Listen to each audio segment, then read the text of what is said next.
Ces derniers jours, le monde entier a parlé de l'état de santé du pape François, qui était hospitalisé à Rome avec une pneumonie bilatérale et d'autres problèmes graves. Mais maintenant, la nouvelle a été confirmée. Le pape François est décédé ce matin au Vatican. Avec cela, beaucoup de gens ont recommencé à parler d'une ancienne prophétie, attribuée à un évêque irlandais du XIIe siècle. Selon cette prophétie, le pape numéro 112 gouvernerait en des temps très difficiles et sa mort pourrait marquer le début de la fin des temps décrite dans l'Apocalypse. Et devinez quoi, ce pape serait François. Les érudits de cette prophétie vont plus loin et ils disent que le prochain pape pourrait alors être le messager de l'Antéchrist, connu dans la Bible comme le faux prophète, quelqu'un qui ouvrirait la voie à des événements apocalyptiques. Sommes-nous réellement face à un accomplissement prophétique majeur? C'est le sujet de la vidéo d'aujourd'hui. Mais avant de commencer, je veux juste vous demander de vous abonner à ma chaîne, d'activer également la cloche de notification parce que je veux vous aider à comprendre la Bible de manière simple et facile en abordant toujours des sujets d'actualité, d'accord? Je suis le pasteur Antonio Junior et nous allons maintenant parler de la mort du pape François et de la possibilité que nous soyons en présence de l'accomplissement d'une prétendue prophétie attribuée à un homme connu sous le nom de Saint Malachie. Et avant toute chose, je tiens à préciser que je respecte toutes les personnes indépendamment de leur foi. Cependant, en tant que pasteur, j'ai un engagement envers la vérité de la Bible et j'ai des différences doctrinales avec le catholicisme, mais mon objectif n'est pas d'attaquer qui que ce soit, mais plutôt d'exposer les faits et les interprétations prophétiques qui ont attiré l'attention ces derniers jours. Depuis le 14 février 2025, le pape François était hospitalisé à l'hôpital Gemelli à Rome. Il a commencé par une bronchite qui a évolué en une pneumonie très grave, touchant les 2 poumons. Et en plus de cela, il a également eu des complications d'insuffisance rénale, d'anémie et une baisse du nombre de plaquettes dans le sang. Et aujourd'hui, un jour après le dimanche de Pâques, sa mort a été officiellement confirmée. C'est exactement dans ce scénario que réapparaît la prophétie des 112 papes. Comprendons mieux cette histoire. Dans cette prophétie, il y a quelques lemmes écrits en latin décrivant 112 papes qui gouverneraient l'Église jusqu'à un moment décisif décrit comme la destruction de Rome et la fin des temps. Selon la tradition de Malachie, un évêque irlandais du XIIe siècle aurait reçu cette vision de Dieu à Rome, mais le document n'a été publié qu'en 1595 par le moine Arnold de Rion. Cette différence de siècle alimente les soupçons que le texte a pu être falsifié ou même inventé pour influencer les conclaves, c'est-à-dire les élections des prochains papes. Mais la raison pour laquelle beaucoup considèrent cette prophétie comme réelle, vraie, est précisément la précision impressionnante des 112 devises prophétiques qui semblent décrire chaque pape jusqu'à la fin des temps. Et maintenant, nous arrivons enfin au dernier nom de la liste. Selon cette prophétie, le pape François pourrait avoir été le dernier dirigeant de l'Église catholique avant une période de grande tribulation. Et si cela est vraiment vrai, la prochaine figure qui occupera le trône pourrait ne pas être un pape légitime, mais plutôt un imposteur lié à l'Antéchrist. Une pièce clé dans un gouvernement mondial malveillant qui trompera des millions de personnes et changera le cours de l'humanité. Si cette prophétie est vraie, alors le monde est sur le point d'entrer dans une nouvelle ère où notre foi sera mise à l'épreuve comme jamais auparavant. Mais est-ce que cela a du sens? Cette prophétie a-t-elle un fondement? Ou est-ce juste une coïncidence? Pour répondre à cela, nous devons d'abord regarder le passé, regarder le présent et les indices de ce qui pourrait arriver. La liste de Saint Malachie commence à effrayer lorsque nous analysons les derniers papes et nous nous rendons compte à quel point leur devise semble correspondre parfaitement aux événements historiques.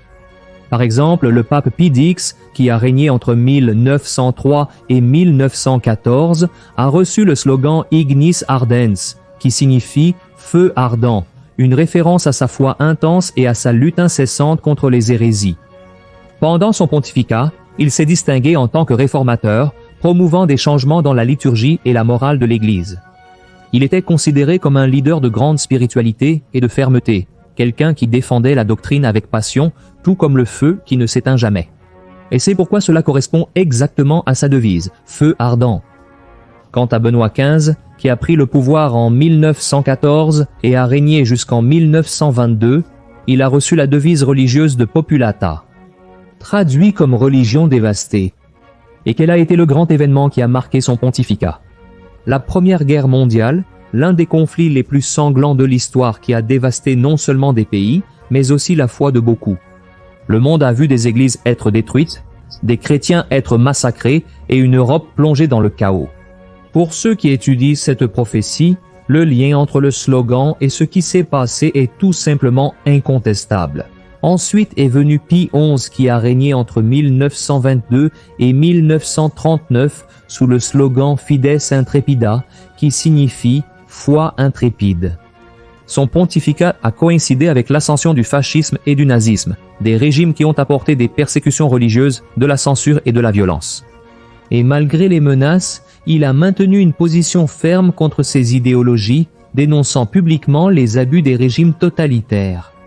Et après lui, monta sur le trône Pie XII, de 1939 à 1958, dont la devise était « Pasteur angélique » ou « Pasteur angélique ». Pendant la Seconde Guerre mondiale, il a été confronté à un très grand dilemme. Comment protéger les chrétiens sans mettre l'Église en danger? Certains disent qu'il était un leader silencieux qui aidait les réfugiés en secret. D'autres affirment qu'il aurait dû être plus audacieux.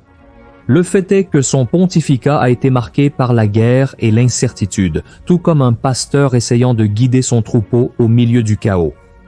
Ensuite est venu Jean XXIII, qui a régné entre 1958 et 1963 avec la devise Pastor et Nota, ou Pasteur et Navigateur. Et qu'a-t-il fait? Il a initié de grandes réformes dans l'Église, la guidant comme un capitaine dirige un navire dans des eaux turbulentes, exactement comme son slogan. Ensuite est venu Paul VI entre 1963 et 1978. Il portait le slogan Flos Florum, ou Fleur des fleurs. Et regardez ce détail curieux, son blason papal contenait 3 lys, des fleurs qui symbolisent la pureté et la dévotion. Et puis est venu Jean-Paul Ier en 1978, dont le slogan était de Mediata Lunae, ou de la demi-lune. Les coïncidences deviennent ici encore plus étranges. Ce pape a régné seulement 33 jours, mourant de manière très mystérieuse. Et devinez quoi? Son élection et sa mort ont coïncidé exactement avec les phases de demi-lune. Et qui lui a succédé? Jean-Paul II, l'un des papes les plus influents de l'histoire, de 1978 à 2005. Son slogan était « De labore solis », ce qui signifie « du travail du soleil ». Incroyablement, il est né un jour d'éclipse solaire. Si cela ne suffisait pas, il est mort lors d'une autre éclipse partielle. De plus, sa mission en tant que pape était de propager la foi dans le monde entier comme un soleil qui brille pour toutes les nations. Et après lui est venu alors Benoît XVI, de 2005 à 2013, sous le slogan « Gloria Olivae » ou « Gloire de l'Olivier ». L'olivier est le symbole de l'ordre de Saint-Benoît et, bien que Benoît XVI ne soit pas membre direct de l'ordre, son nom et sa formation étaient fortement liés à celui-ci. Mais le plus marquant de son pontificat a été sa renonciation, un événement extrêmement rare dans l'histoire de l'Église, ce qui a amené beaucoup à croire que nous entrions dans la phase finale de la prophétie. Et alors, après tous ces signes tout au long de l'histoire, nous arrivons au dernier nom de la liste, le pape François. Si la prophétie est correcte, il n'a pas seulement mis fin à cette succession, mais aurait également ouvert les portes à une période sans précédent de tribulation sur terre. Et voici le détail le plus perturbant. Selon la prophétie, le dernier pape serait un homme nommé Pierre, le Romain. Et le pape François, bien qu'argentin, a des racines italiennes et a choisi le nom de François d'Assise, dont le nom de baptême comprenait Pietro, c'est-à-dire Pierre. Et c'est pourquoi maintenant que François est décédé, beaucoup disent que le prochain pape sera ainsi, le grand trompeur, le 8e roi qui est mentionné dans l'Apocalypse chapitre 17, c'est-à-dire le faux prophète qui préparera le monde pour l'Antéchrist. Et maintenant, une question se pose. Tout cela est-il juste une coïncidence ou un avertissement de ce qui est sur le point de se produire? Frères, le Vatican vit déjà un moment très troublé. Crise, scandale, division. François a été un pape controversé, aimé par certains et rejeté par d'autres. Et beaucoup croient que son départ de la scène mondiale donne le coup d'envoi à quelque chose de bien plus grand. Même le pasteur Daniel Mastral, peu avant sa mort, a parlé de la théorie du 8e roi d'Apocalypse 17, suggérant que le prochain pape occuperait ce rôle, s'alliant à un gouvernement mondial antichrist. Et cette combinaison de croyances ajoutée à la mort de Francisco fait que tant de personnes restent les yeux grands ouverts sur ce qui pourrait se passer dans les semaines ou les mois à venir. Mais frères, quel que soit ce qui se passe, l'espérance véritable des chrétiens n'est pas en les papes, mais en Christ. Le monde peut changer, les prophéties peuvent se réaliser, mais notre véritable foi en Jésus, comme le seul Seigneur et Sauveur, ne sera jamais détruite. Et maintenant, après tout cela, vous pouvez toujours vous demander, mais pasteur, qui garantit que le pape François a été le dernier? Frère, c'est une question légitime. Après tout, combien de fois dans l'histoire a-t-on prédit la fin des temps et rien ne s'est passé, n'est-ce pas?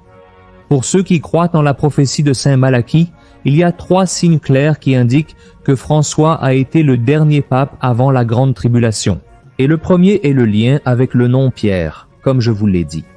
Selon la prophétie, le dernier pape serait appelé Pierre. Le romain et François n'a pas ce nom directement, mais son nom a été inspiré par saint François d'Assise, dont le nom de baptême était Giovanni di Pietro, c'est-à-dire Pierre. Et de plus, sa famille est d'origine italienne, ce qui renforce son lien avec Rome. Et le deuxième point concerne les grandes tribulations qui ont marqué son pontificat. Depuis son entrée en fonction, François a dû faire face à des crises internes au Vatican, à des scandales d'abus, à des tensions entre les factions conservatrices et progressistes et à un monde de plus en plus polarisé. Beaucoup de ses décisions ont été remises en question, faisant de lui l'un des papes les plus controversés de l'histoire moderne. Et pour ceux qui interprètent la prophétie de manière plus symbolique, cela pourrait représenter la destruction de la ville aux 7 collines, c'est-à-dire un effondrement de l'autorité traditionnelle de l'Église, et cela est rapporté dans la prophétie. Mais le troisième et le plus intrigant des signes est lié à la démission de Benoît XVI. Pendant des siècles, la tradition catholique a maintenu qu'un pape devait rester en fonction jusqu'à sa mort. Cependant, Benoît XVI a brisé cette règle, ouvrant la voie à l'ascension de François. Pour beaucoup, cette démission n'était pas seulement un acte isolé, mais un présage que quelque chose changeait radicalement dans la hiérarchie de l'Église. Et beaucoup croient que cette transition a préparé le chemin pour le dernier pape de la liste, et après lui pour quelque chose de bien plus grand et sombre. Et bien sûr, il y a des sceptiques, mes frères. Il y a ceux qui disent que les dates et les noms ont pu être manipulés au fil des siècles ou que la prophétie n'est rien de plus qu'une invention pour influencer les élections papales. Mais le fait est que chaque fois qu'un pape meurt, ces prophéties ressurgissent avec une force totale. Et voici une dernière question. Si François a vraiment été le dernier pape, ce qui suit est le prochain leader qui en réalité ne serait pas un pape légitime, mais serait le faux prophète qui propagerait l'Antéchrist. Mes frères, nous n'avons pas besoin d'avoir peur de cela. Nous devons faire confiance au Seigneur, mettre notre foi en lui et ne pas avoir peur de ce qui va arriver. Peu importe quels sont les signes, notre seule sécurité réside dans notre relation avec Jésus. C'est pourquoi, si vous n'êtes pas sûr de votre salut, donnez votre vie à Jésus-Christ, repentez-vous de vos péchés et commencez à marcher dans ses voies. Je suis sûr que ce sera la meilleure décision de votre vie. La Bible dit que Jésus est mort et a ressuscité pour nous donner la vie éternelle. Donc peu importe ce que nous traversons dans ce monde, nous ne pouvons pas perdre notre foi, d'accord? Je suis le pasteur Antonio Junior. Si vous avez aimé cette vidéo, partagez-la avec vos amis et votre famille et je vais laisser ici sur l'écran 2 vidéos pour vous choisir. Je suis sûr qu'elles vont aussi édifier votre foi, d'accord? Que Dieu vous bénisse. Je vous attends dans la prochaine vidéo. Un grand câlin.